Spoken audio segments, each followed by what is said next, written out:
And joining us now on the debate, Dr. Carolyn Bennett. She's the Liberal MP for St. Paul's, where we are right now, and the former Minister of Public Health. Juliette Guichon, legal scholar who teaches at the Faculty of Medicine at the University of Calgary. Dr. Clifford Liebrack, infertility specialist and the director of the Create Fertility Centre here in Toronto, and Michel Giroux, professor of the Faculty of Law at the University of Ottawa, specialist in bioethics and family law, particularly in the province of Quebec. And we're delighted to welcome you all to our table here today at TVO. Let's put this graphic up first. In North America, 8 to 12% of women are unable to conceive without medical assistance. That is in large measure why we are talking about this story today, and we know that people who are in that pickle turn to reproductive procedures and therapies in an environment where the law is very unclear and where ethical questions abound. So let's get to this. We've just established from our conversation with Allison, Carolyn Bennett, to you first, since you're in the midst of this being in Parliament. Why has Parliament, why have the courts had such a hard time getting to first base on this issue?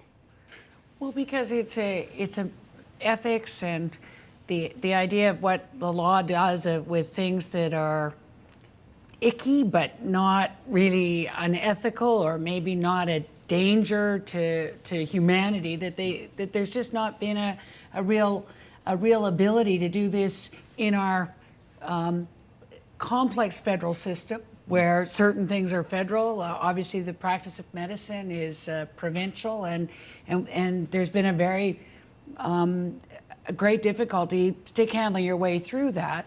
With the Royal Commission looking at this, having decided that it should be a criminal offense to do these things, the federal government weighed in, but now the Supreme Court struck it down. So 20 years later, we don't seem to be any further ahead. Michelle, what do you think? Well, I think it's a complex issue with ramification a lot in the province's division of power, and there's also a lot of compelling views about this issue. Compelling views. Yeah. Your expertise is Quebec in particular, so I want to ask you about that. You know, given that many people are looking for kind of national guidelines here, but Quebec is often not fond of participating when there are national guidelines in place, is that going to be a constant in terms of trying to find a national solution to this?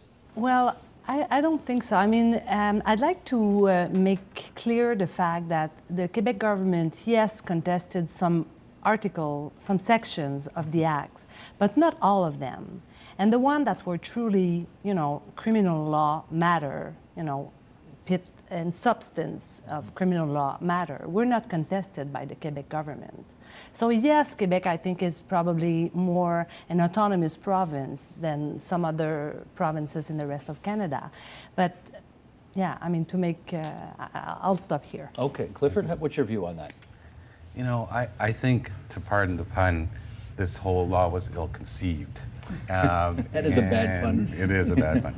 You know, I think the problem is that I don't see a problem with some of these things being criminal, but I think that, just as cardiac surgery and any other part of medicine, that's regulated by the provinces. And many of the acts that we do are basically medical acts to help people have babies, and that's what we're there for. And I think that it should have been under the College of Physicians, Surgeons of each province, the major parts of this law. And that's why it was very difficult to get all this done, because it's really not, they don't have a method of regulating all this, and it's already there in all the provinces. So I agree with some parts of it, that some of them should be criminal acts, and I have no problem with that. But I think we have to look at the provinces really for the regulation and in the grassroots area. Yeah, okay, Julia, I understand that there are medical procedures in place here, but getting treatment for a heart attack and going into some kind of surrogacy contract / arrangement with someone to have a baby because you can't have one, those are not analogous, right? One is way more complicated ethically, morally, and so on than the other. Is that part of the issue here? Yes. So assisted human reproduction can use third parties and can use them for, I mean, I hesitate to use the word spare parts, but with respect to gametes, eggs, and sperm, they're taken from people. Well, they're given for men and they're extracted from females. And of course, gestational capacity is not a one-time event. It's 24 hours a day, 7 days a week, for 9 months, hopefully.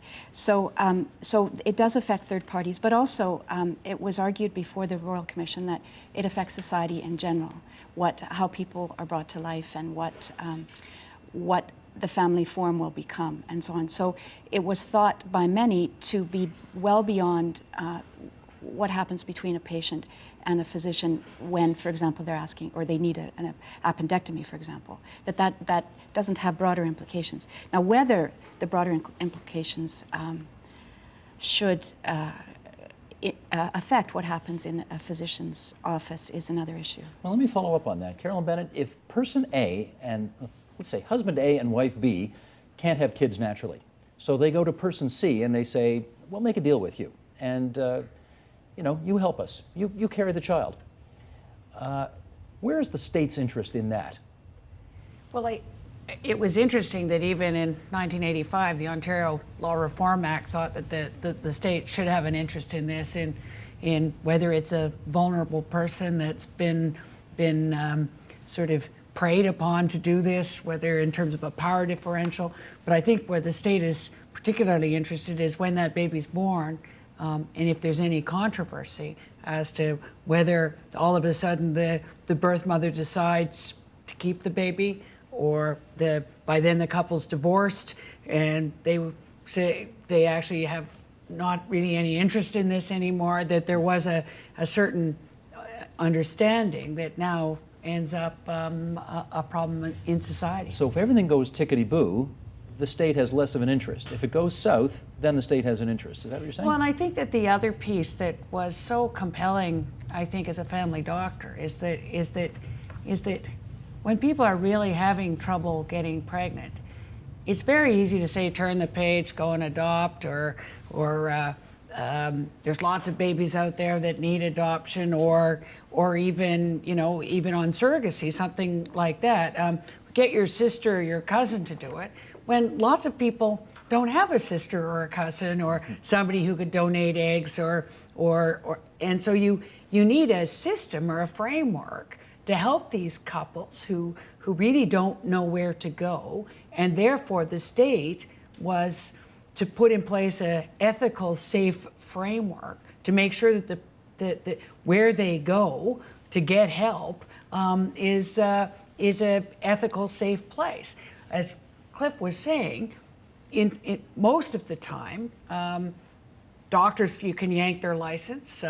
Clinics and activities, you could yank their license. But if you make it too difficult, they're going to go to other countries. They're going to go all over the place where we have very little control that they don't come back with disease or come back with, you know, octuplets and all end up in ICU and they hadn't really been warned that was the risk. Well, this is one of the things we talked about Allison with earlier in the program. We now, there seem to be efforts to try to put one overarching ethical regulatory system in place, Michelle, but it sounds like we're going to have 14 different ones, right? Because we have Province A wants to do it differently from Province B, differently from Province C, and now we have a situation where we have, I think she called it reproductive tourism, where people are just going to shop province by province to do what they can do. Is that what we want? No, but I mean, in a way, we are living in a federation, and we have to respect the rules of this federation. And if the Supreme Court of Canada says that it is the provinces that need to regulate on that matter, then we ought to listen to that, okay? And maybe we need to think more about a collaborative way to organize the new reproductive technologies. Well, maybe, they've been at it you know, since 1989. We I haven't know, found the collaborative but, way you know, yet. maybe because we didn't do it the right way. We did it, you know, with more conflictual attitudes, trying to say that everything was criminal, instead of maybe trying to find a way to negotiate, to collaborate, to see where, you know, federal government can give a hand to the provinces and maybe, you know, provide for some, you know, uniform legislation, example, of what should be done, and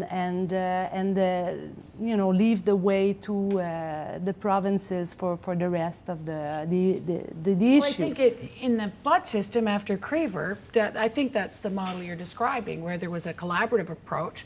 We need some national standards, but HEMA Quebec can run it itself, and the Canadian Blood Services was asked by all the other provinces and territories to do it for them. And together, they both have agreed to some national standards, but they run it themselves. So they've been able to figure that out. Why haven't they been able to figure this out? I think we should maybe give it to them now to sort out, do you think? Let them do it. Yeah. Because Parliament and the courts can't Well, I figure think it out. that they are going to be asked to do organ donations and a number of others just because this collaborative model has worked. I think that we're going to see their responsibilities expand. Let me ask you about your practice, because your job is to basically help people have kids, right? Sure. That's what you do. There has been an outlawing, as I understand it, of, call it what you like, compensation or payment or fee, something like that, paid by someone to someone in the assistance of making all that happen. Right. How has that affected your ability to do what you do? Well, in the sperm donation area, it's huge because there's only one active sperm bank in all of Canada. Where Just is it? one. It's in Toronto. And most of the sperm we use in Canada is imported from the States where the donors are paid. And we're allowing that to happen every day. It's a total hypocrisy. It's that we're legal in the doing. States. It's And legal they in pay the you States. for it. And they pay What you do you for get it. paid for it? I'm just curious. I don't know exactly the amounts, but it's in the hundreds of dollars, basically. Not a lot of money. No one's going to quit their day job for it. But most of the sperm we use, so if we're using Canadian sperm, there's maybe one Chinese donor for all of the Asian people in Canada, and there's very little sperm available in Canada because of the laws haven't come into place. There's no regulation, we don't know, so no one's going to open a new sperm bank. With eggs, we do allow reimbursement of expenses, both receipted and unreceipted right now. It's a bit of a gray zone. There's no specific regulations of what we can reimburse. Meaning if if a surrogate mom's going to miss 3 months of work, you can compensate her for that? Absolutely, That kind absolutely. of thing. And there's legal contracts put together to define what the expenses are. They're not contracts? They're not contracts. What does that mean? Well, a contract is a deal that the law will enforce, and there's no jurisprudence that would state emphatically that they are that they're a contract. And in fact, Quebec says that Or a they're null valid and contract, right. yeah. Quebec says they're null and void. Saskatchewan has a decision which states that. I mean, it's family law. It's not contract law. It's not commercial law. It's about bringing So a child they're- into being. They're undertakings more It's than like contracts. it's like a date. I'll meet you at 8. You know, if you don't show up, I can't sue you, right? That's the legal validity of those agreements at the Well, moment. I wouldn't go that far. I think, they come to an agreement on the aspects of the surrogacy arrangement. And, the court's going to look at that and say this was the intention of what these couple did. Right, And but they will want to they act hold in them the to it? interest of the baby, of course, and the parents and the surrogate. And it's a guidepost for them to use. Sure, but marriage is also solemnly undertaken with really heartfelt intentions, but it can fall apart. Of course. And so divorce allows for that, and it hopefully looks after the interests of the children, but that doesn't mean people are held to their deals. So where's it at then? Well, people are coming together to create a family. That's what they're doing. And the people who are providing the gametes and the gestational capacity are often view themselves as not doing that, as producers or units or pieces of the process. But it may happen that they say, oh, what have I done? I'm a father now to 50 children. Because they are. Genetically, they are a father to children. So Birth father.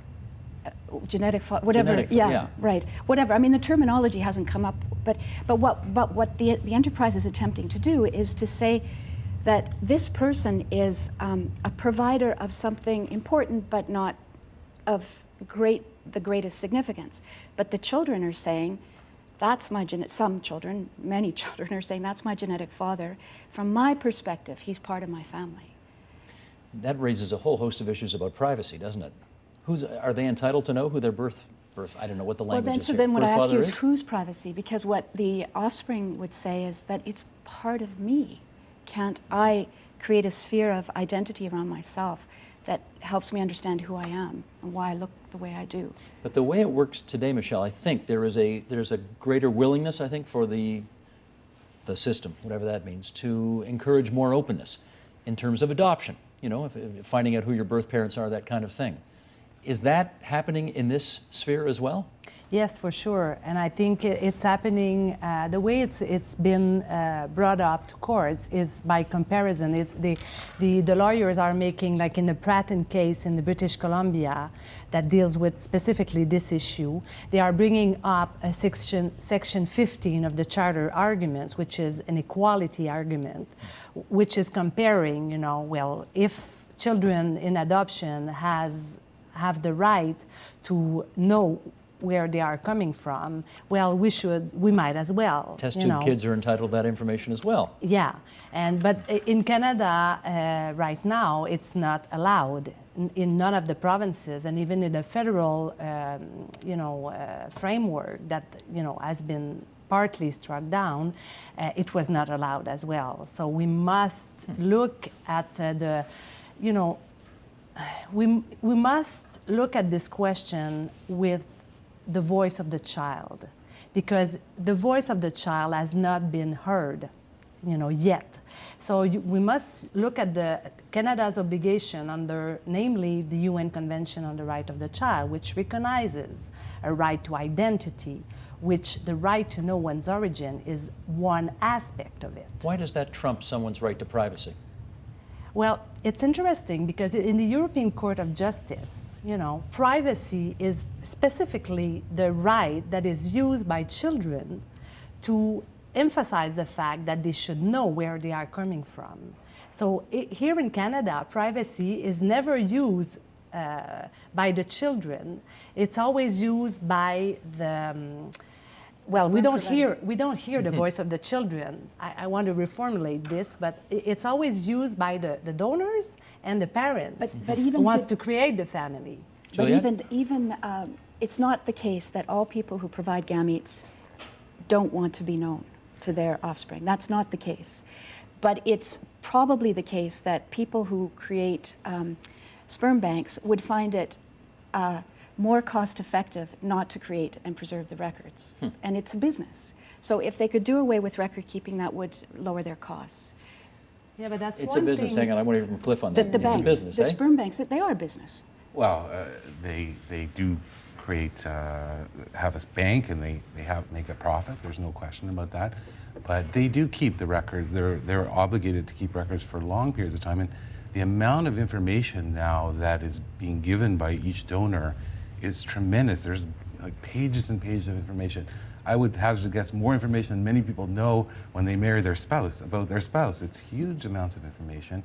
And we also strictly will screen donors for different diseases, and also for things like mental illness and substance abuse, more than someone who, if you met someone whose uncle was manic depressive and you fell in love, you'd probably marry them, have a baby, wouldn't think twice about it. And you may never know. We won't take them as a donor. So we're very strict about that. I want to know where Carolyn Bennett is on this. Well, I think it's again, that I think it's absolutely essential that all of the information is kept for the sake of the children, that they must know the genetic information of those. I think that the decision or the difficulty has been both retroactively and proactively. Are they entitled to know the name, the address, and the phone number of who this is? What's your view? Well, I think society has to decide in going forward, like New Zealand did, that from now on, anybody who's a donor knows that the offspring will be entitled to come and find out who they are. My experience as a family doctor is that this business of opening it all up retroactively to people who had a baby at 19 or who gave it up for adoption, that for those offspring to come and find them have had serious consequences. And I, one of my patients with a serious mental illness, when her birth daughter came and found her, she felt unworthy and jumped off her balcony. And I had to go and open the drawer at the morgue and identify her. There was no real counseling put around her. There was nothing. It was just she got a phone call. She was vulnerable, so she said, sure. but she didn't really know what that would mean or what that would feel like. So I think that we have to be very careful that in trying to honor the rights of the children and the offspring, that there is this informed consent of the donors and the participants in this. And I think generally it's acknowledged that you have to start the clock at some point and Right, look but there's forward. Juliet, Yeah, but go there's a ahead. Juliet, scheme then for that. We've already Michelle. been through this in adoption, and the way it works in adoption, it varies from jurisdiction to jurisdiction. But I'll call them the more progressive jurisdictions, Ontario, BC, Alberta, the Yukon territories, state that you can look back, you can open the file without consent, as long as the person has had an opportunity to file what's called a disclosure veto. So they can file a veto. There's lots of ads taken out in papers and so on to say, you know, at a certain date we're going to open these files. So please, if you don't want your file opened, file now. And then there's a limited time. I think in Ontario it was about 18 months that it was allowed. So You know then whether a lot of people did it? 1% filed non-disclosure vetoes. Just 1%. That's what So I read. Yes. 99% didn't mind. Yeah, they were prepared. But the important thing is that adoption law was created in the context of social work, where the interest of the child came first. The child was already in utero or in being, whereas this field has been created in the context of confidentiality, medical confidentiality, and the privacy of the clinic. So it has a completely different aura, and the child isn't yet in being when the decisions or it's not even underway. So it has a completely different context. But from the perspective of the child, and this is what the court found in British Columbia, they're similarly situated. Adoptees and offspring are very much alike in their need for to know who their progenitor is and for all the information. And need to be treated as such by the law. That's what the court found. That's what the court found. And it's now under appeal. Michelle, you wanted to follow up. I mean, two things. There's, of course, there are some conflicting rights there. Okay, it's not just, even though I'm saying, you know, the child has a right to know according to the UN Convention. We still must find a way, a framework to negotiate, you know, especially retroactively, how we're going to proceed. But, and the other thing I want to point out as well is the very big confusion between parenthood, you know, who is the legal parent, and origin, you know, like who is the progenitors.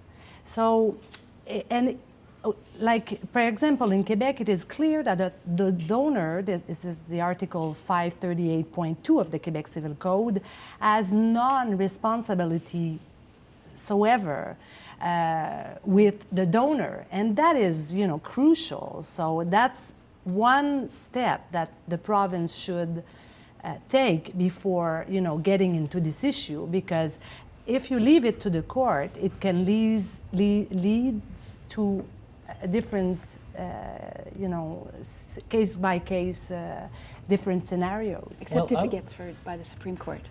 The Supreme Court. If the Supreme Court were to rule, it would apply to all the common law. Yeah, for sure, but Apply it to will all. take some time. Yeah. I want to know from Clifford, if this issue of confidentiality is somewhat up in the air, and someone who, for example, donated sperm and may be the biological father to 500 children out there, Starbucks. is that likely to reduce the number of people who would be willing to donate? Absolutely, and in many countries that have tried to do this, it did reduce the number of donors. What we do in our clinic is we ask the donor if they'd be willing to meet the child after 18, when there's no parental legal support responsibilities, and about 50% of donors in our experience are willing to do that. Is that their fear? Their fear is they don't want to be hit up for money by the potential offspring? You know what it is also, is that not only does it affect them if they're open and that the child meets them, and there may be many children, of course, but it affects their family too. Their children will be half brothers and sisters for this child. Their parents will be half grandparents for this child. So it's a huge burden to put on their whole family, not only them. Gotcha. Carolyn Bennett, let me go back to the issue of compensation with you, because it is one thing to donate some sperm that will eventually help, you know, fertilize an egg and turn into a kid.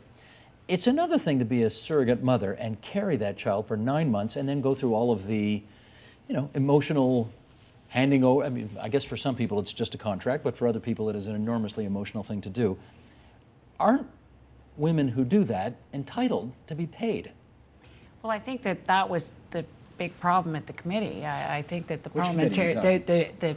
the Standing Committee on Health that struggled with this. I think there were some very mixed views on this. I think that there were a great number of witnesses coming from the fertility industry in the States who seriously put off a number of the members of the committee, thinking, oh no, not here, this is awful in terms of the testimony.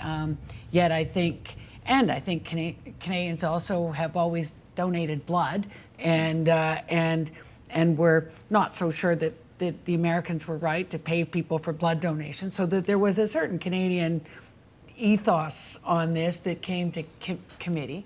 But as you say, for somebody to actually, subject themselves to an anesthetic, to have their eggs removed, or to actually be 9 months of discomfort for sure, but maybe really sick, and take that kind of risk. And not even your kid. And it's not even your kid.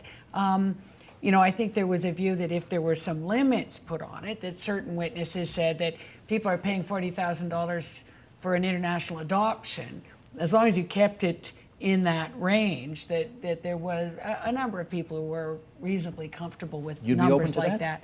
Well, I think that it's up to Canadians to decide, but I think that as long as it's not being abused, that the compromise the committee reached was, as long as it's receipted expenses for your size 11 snow boots and your size 18 winter coat and your, I don't know, whatever, parking passes, and that to me seemed a bit ridiculous, and also seemed a bit ridiculous that failing to hand in your receipts would have some big, sort of consequence. Sorry. No, let's go to Michelle and then Juliette. Well, we might have to rethink surrogacy, but talking about federal success, the question of surrogacy was dealt with and was not contested.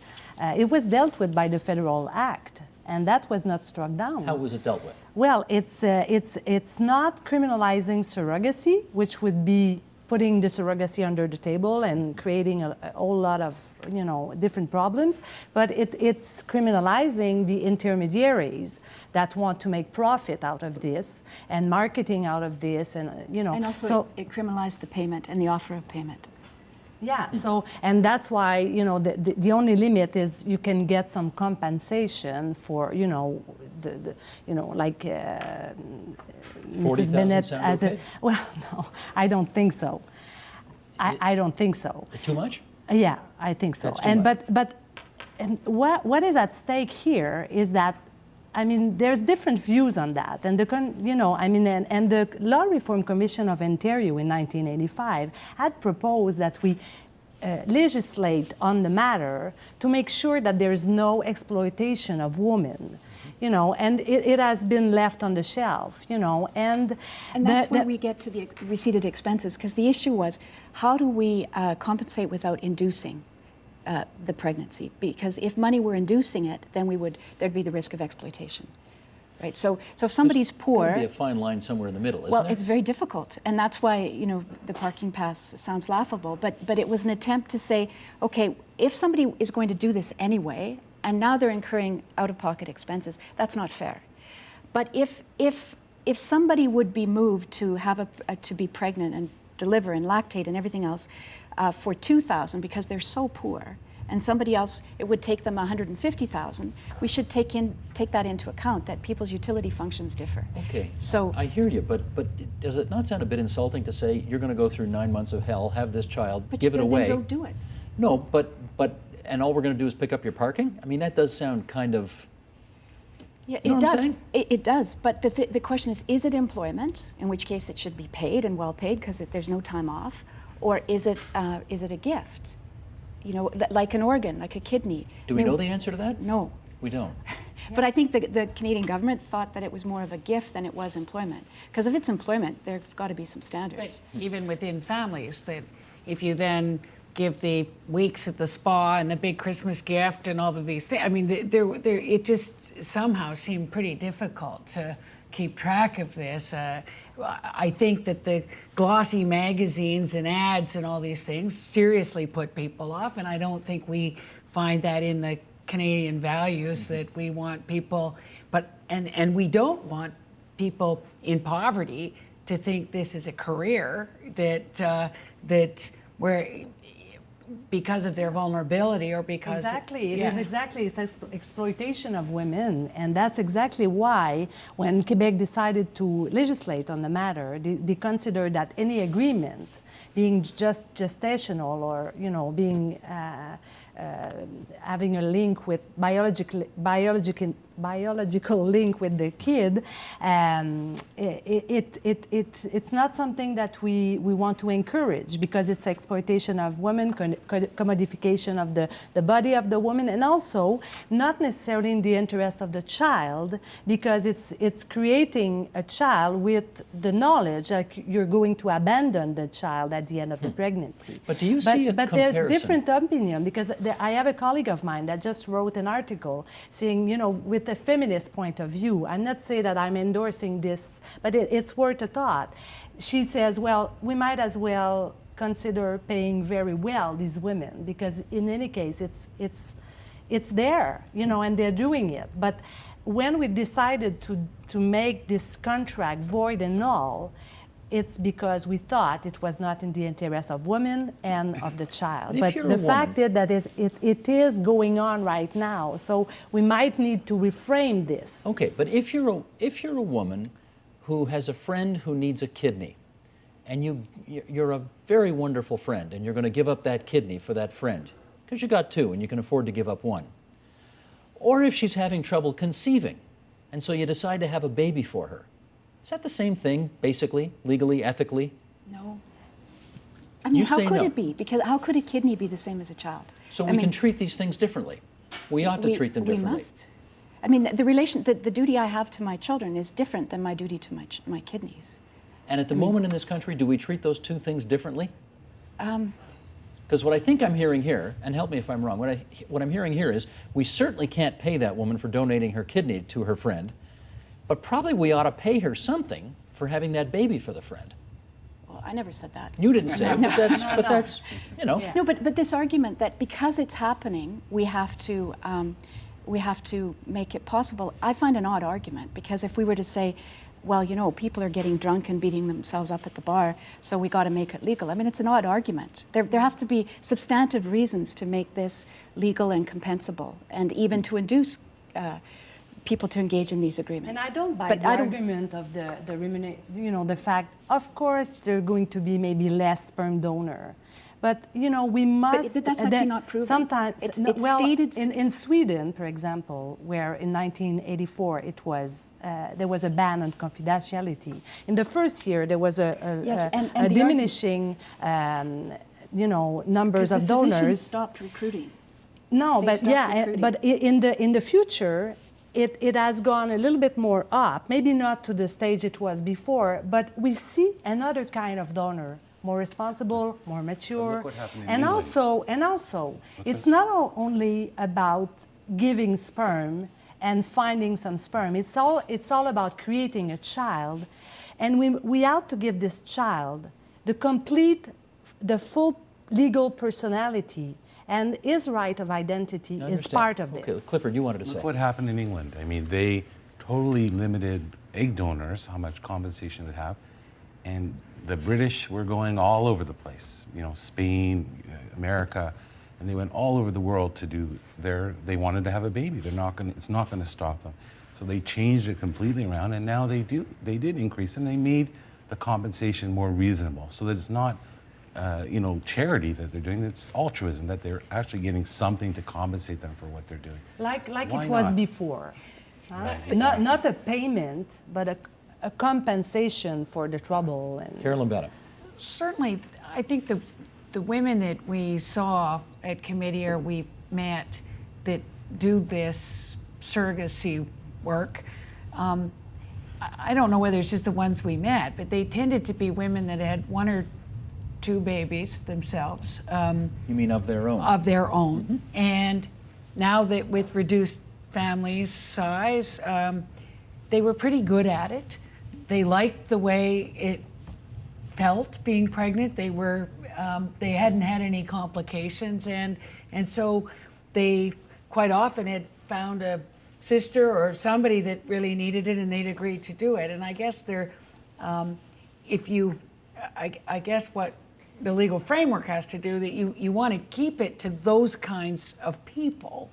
And yet I think what Cliff would tell you is that the couples that we knew somehow want to thank people in some way, and it really, and the compensation has been like a thank you note, rather than a compensation for 9 months of work 24 hours a day, right? I think what you're saying is interesting, because we lack some study about who are doing this. And if we knew more about it, then it would be easier. But since, it's like example in Quebec. That sounds like too sweet an example, though. That's the perfect example you just gave. They can't all be like that, though, right?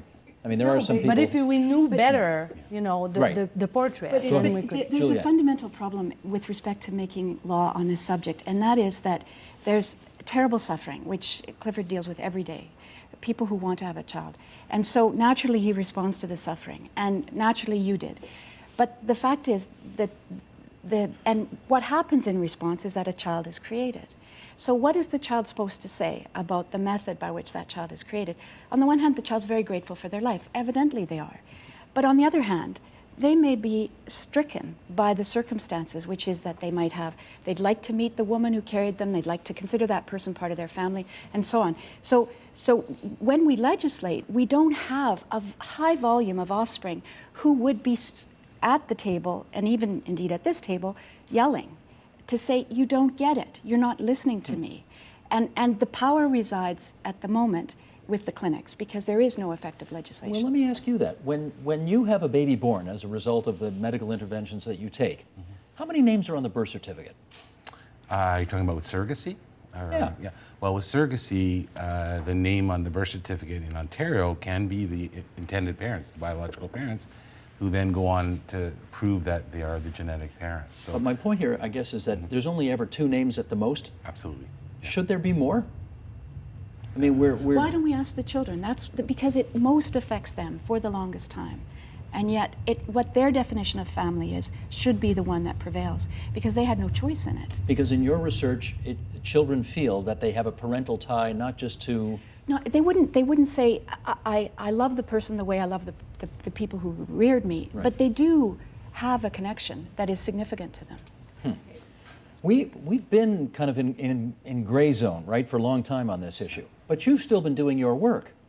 Do you feel you need clarification, tighter laws in order to Well, most do your lawyers job? would say gray zone is good because too regulated and too strict restricts what you can do. You can, in a gray zone, you can do what feels reasonable within the law, of course, but it does allow us some leeway to some degree because every case is so different. I mean, to put it all in one package, every patient and every couple and every situation, it's impossible. So do you like it the way it is right now? To be honest, I'm not so. It's not so bad right now. It's not so bad. I'm concerned about what's going to come.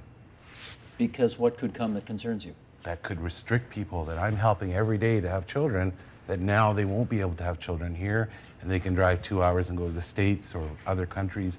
And I had a patient that came back from India and almost died in India from a fertility treatment. I want to be able to treat them in Canada. We should be able to help our own people in Canada have children in a way that is ethical, of course, but within a good But framework. Parliament's been at this for 21 years, and they haven't been able to come up with your nightmare scenario, which is tighter controls. Yeah. So you got to be feeling pretty good about things. Yeah, it's not so bad. It's not so bad. But, Carolyn Bennett, what do you think?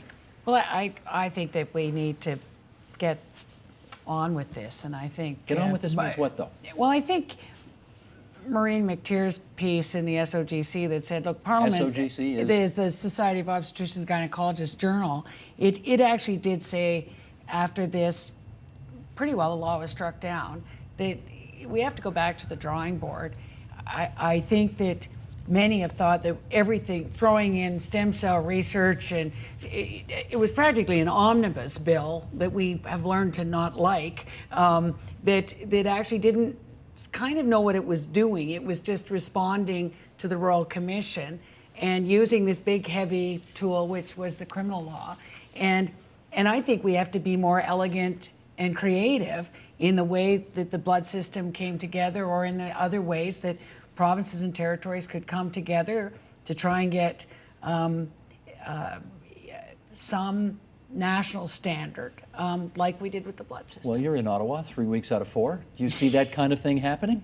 Well, I think that right now with the government, I think that the idea of federal, provincial, territorial meetings is sort of not on, and that it is viewed as some sort of 13-on-1 pylon, and we're not seeing a lot of collaborative work like we did when Fabry's disease, the drug was too expensive. We all came together as health ministers from the provinces, territories, the feds, the pharmaceutical company, and we figured out how to do it a third, and now it was fixed. And I think it is just this political will to let the provinces regulate the profession, and I mean, this agency that's been spending huge amounts of money doing nothing because none of the regulations have even Which been... agency? The Assisted Human Reproduction Agency. Which was created as part of this law, has been, as far as I can see, running conferences as opposed to actually getting on and regulating this area. Maybe we need an NGO. We need